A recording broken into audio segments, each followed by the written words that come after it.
જય શ્રી કૃષ્ણ મિત્રો, આજે આપણે પાલકના ભજીયા બનાવીશું।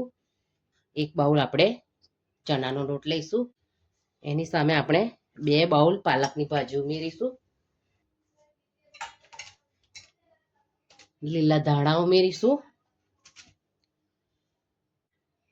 લીલા મરચાં ઉમેરીશું, ટેસ્ટ મુજબ મીઠું ઉમેરીશું। આપણે એનો ટેસ્ટ આપણને સરસ આવે એટલા માટે આપણે થોડીક એમાં અડધી ચમચી ખાંડ ઉમેરીશું। આ બધી વસ્તુને આપણે બરાબર મિક્સ કરી લઈશું।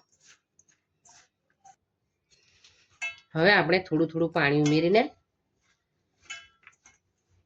આપણે ભજીયાનું બેટર તૈયાર કરી લઈશું। આપણને એવું લાગે કે આપણું બેટર છૂટું પડી જાય છે તેલમાં, તો આપણે થોડો ચણાનો લોટ પાછો ઉમેરી શકીએ છીએ અંદર। હવે આપણે 5 ચમચી ખાવાનો સોડા ઉમેરીશું, 1 ચમચી ગરમ તેલ ઉમેરીશું, ખીરાને આપણે બરાબર મિક્સ કરી લઈશું। હવે આપણે મેં પહેલેથી ગરમ કરવા તેલ રાખી લીધું હતું, એમાં આપણે આપણા ભજીયા ઉતારી લઈશું।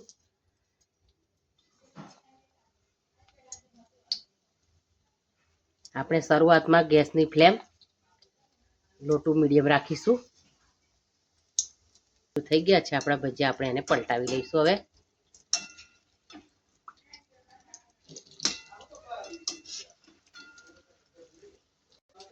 આપણા ભજીયા તળાઈ જવાયા છે, આપણે સાથે મરચાંને પણ તળી લઈશું। આપણા ભજીયા તળાઈ ગયા છે, આપણે એને બાઉલમાં લઈ લઈશું।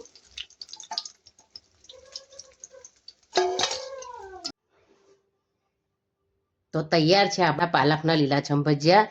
એને મેં લીલા મરચાં તળીને એની સાથે સર્વ કર્યા છે। તમને મારા બનાવેલા ભજીયા ગમ્યા હોય તો તમે મને કમેન્ટમાં જરૂર લખીને જણાવજો કે મારા બનાવેલા ભજીયા તમને કેવા લાગ્યા છે। અને મારો વિડીયો ગમ્યો હોય તો લાઈક, શેર ને સબસ્ક્રાઈબ જરૂર કરજો। Thank you.